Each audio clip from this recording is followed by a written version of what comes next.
കേരളത്തിൽ നിന്നും കൊല്ലൂർ മൂകാംബികയിലേക്ക് ട്രെയിൻ മാർഗം പോകാൻ പ്ലാൻ ചെയ്യുന്നവർക്ക് ഉപകാരപ്രദമാകുന്ന ഒരു അടിപൊളി ട്രെയിനാണിത്. ട്രെയിൻ നമ്പർ 11098 പൂർണ്ണ എക്സ്പ്രസ്. എറണാകുളം ജംഗ്ഷനിൽ നിന്നും ആരംഭിച്ച് പൂനെ ജംഗ്ഷൻ വരെ സർവീസ് നടത്തുന്ന ഒരു ട്രെയിനാണിത്. ഈ ഒരു ട്രെയിനിൽ നമുക്ക് എങ്ങനെ കേരളത്തിൽ നിന്നും മൂകാംബികയിലേക്ക് പോകാൻ സാധിക്കുമെന്ന് കേൾക്കാം. ഈ ഒരു ട്രെയിൻ ആഴ്ചയിൽ തിങ്കളാഴ്ചകളായി മാത്രം സർവീസ് നടത്തുന്ന ട്രെയിനാണ്.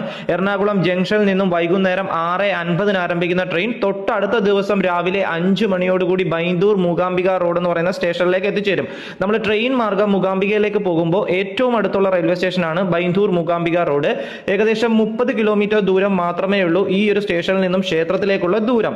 ഇവിടെ എത്തി നമ്മൾ റെയിൽവേ സ്റ്റേഷനിൽ എത്തി പുറത്തോട്ട് ഒരു 5 മിനിറ്റ് നടക്കുമ്പോഴത്തേക്കും ഇവിടുത്തെ പ്രൈവറ്റ് ബസ് സ്റ്റാൻഡ് എത്തും. അവിടെ നമുക്ക് ബസ് ലഭിക്കുന്നതാണ് ക്ഷേത്രം വരെ പോകാനായിട്ടുള്ളത്. ഈ ഒരു ട്രെയിന് കേരളത്തിൽ സ്റ്റോപ്പുകൾ ഉള്ളത് എറണാകുളം ജംഗ്ഷനിൽ നിന്നും ആരംഭിച്ചു കഴിഞ്ഞാൽ ആലുവ, തൃശ്ശൂര്, ഷൊർണൂർ ജംഗ്ഷൻ, തിരൂര്, കോഴിക്കോട്, തലശ്ശേരി, കണ്ണൂര്, പയ്യന്നൂര്, കാഞ്ഞങ്ങാട്, കാസർഗോഡാണ്. ഈ ഒരു ട്രെയിനിൽ 4 ജനറൽ കമ്പാർട്ട്മെന്റുകളാണുള്ളത്. ട്രെയിനിന്റെ മുൻഭാഗത്ത് 2, പിൻഭാഗത്ത് 2. അറിയാലോ, UR അൺറിസർവ്ഡ് ആയിട്ടുള്ള കോച്ചസ് 4 എണ്ണം ഉണ്ട്.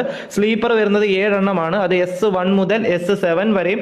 AC കോച്ചസ് വരുന്നത് 6 എണ്ണമാണ്. അതിൽ 4 എണ്ണം തേർഡ് AC ആണ് കേട്ടോ. B1 മുതൽ B4 വരെയും. സെക്കൻഡ് AC വരുന്നത് 2 എണ്ണമാണ്. അത് A1ഉം A2ഉം. ഒരാൾക്ക് ട്രെയിൻ ടിക്കറ്റ് ചാർജ് വരുന്നത് എറണാകുളം ജംഗ്ഷനിൽ നിന്നും ബൈന്ദൂർ മൂകാംബിക റോഡ് വരെ ജനറലിന് 175 രൂപയും സ്ലീപ്പറിന് 340 രൂപയും തേർഡ് ACക്ക് 930 രൂപയും സെക്കൻഡ് ACക്ക് 1320 രൂപയാണ്. ഇനി ഈ ഒരു ട്രെയിൻ തിരിച്ച് സർവീസ് നടത്തുമ്പോൾ ട്രെയിൻ നമ്പർ 11097 ആയിട്ട് ആഴ്ചയിൽ ശനിയാഴ്ചകളായി മാത്രമാണ്. രാത്രി 10:50 പൂനെ ജംഗ്ഷനിൽ നിന്നും ആരംഭിക്കുന്ന ട്രെയിൻ തൊട്ടടുത്ത ദിവസം, അതായത് ഞായറാഴ്ച വൈകുന്നേരം 4:15 ബൈന്ദൂർ മൂകാംബികയിലേക്കും തൊട്ടടുത്ത ദിവസം തിങ്കളാഴ്ച വെളുപ്പിനെ 3:15 എറണാകുളം ജംഗ്ഷനിലേക്കും എത്തിച്ചേരുന്നതാണ്. ഈ ഒരു ട്രെയിൻ അങ്ങോട്ടും ഇങ്ങോട്ടും സർവീസ് നടത്തുമ്പോൾ നിർത്തുന്ന മുഴുവൻ സ്റ്റേഷനുകളിൽ എത്തിച്ചേരുന്ന സമയവും ഞാൻ നമ്മുടെ കമന്റ് ബോക്സിൽ പിൻ ചെയ്തിട്ടിരിക്കാം. ഈ ട്രെയിനിൽ യാത്ര ചെയ്തിട്ടുള്ളവരൊക്കെ ഉണ്ടെങ്കിൽ നിങ്ങളുടെ യാത്രാ അനുഭവങ്ങളൊക്കെ ഒന്ന് കമന്റായി അറിയിക്കണേ.